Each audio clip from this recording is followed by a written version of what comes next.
You know the US solar company's nasty little secret? It turns out if you live in Illinois, and we have an expectation, conditional on what happens, that we'll see upward pressure on inflation. If you look at where forecasters are, they're all forecasting an increase in inflation. So it makes it, and then we've also got forecasts of weakening in the economy, and some have recession forecasts. We don't publish a forecast about that. We don't publish a forecast that assesses how likely a recession is. But in any case, it's not a situation where we can be preemptive because we actually don't know what the right response to the data will be until we see more data.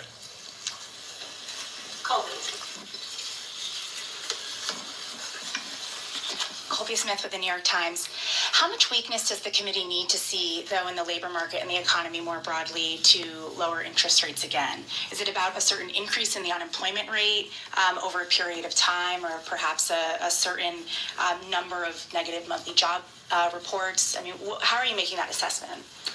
So first of all, we don't see that yet, right? We have 4.2% unemployment, good participation, wages behaving very well. Participation, I mentioned it at a good level. So, with the labor market, we would look at the totality of the data. We'd look at the level of the unemployment rate. We'd look at the speed with which it's changing. We would look at the whole huge array of labor market data to get a sense of whether conditions are really deteriorating or not. And at the same time, we'd be looking at the other side of the mandate. We could be in a position of having to balance those two things, which is, of course, a difficult balancing judgment that we'd have to make.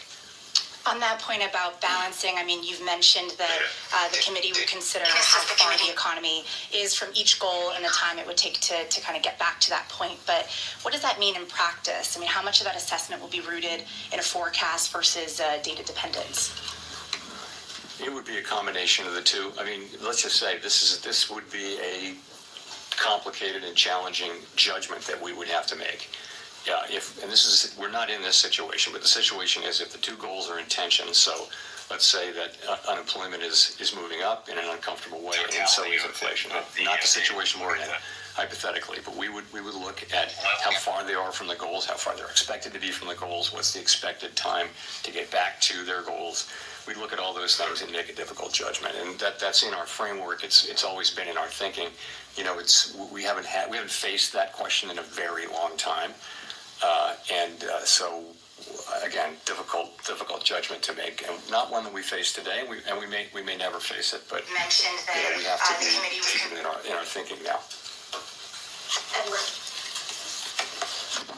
Thank you. Edward Lawrence with Fox Business. So we had the CPI report that came out that showed month over month the first decrease in inflation in about 3 years. The jobs report, you said, solid that we saw. At the same time, we have those new tariffs that we're living under. So given this, should the Federal Reserve be cutting rates at all this year? It's going to depend. I think you have to just take a step back and realize this is why we are where we are. We're going to need to see how this evolves.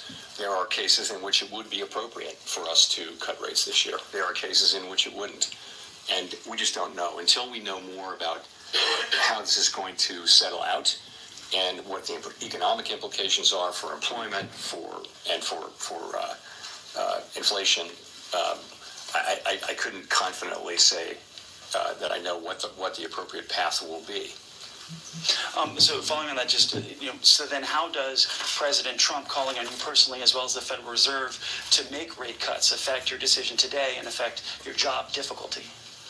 Doesn't affect our doing our job at all. So we're always going to do the same thing, which is we're going to use our tools to foster maximum employment and price stability for the benefit of the American people. We're always going to consider only the economic data, the outlook, the balance of risks, and that's it. That's all we're going to consider. So it really doesn't affect either our job or the way we do it.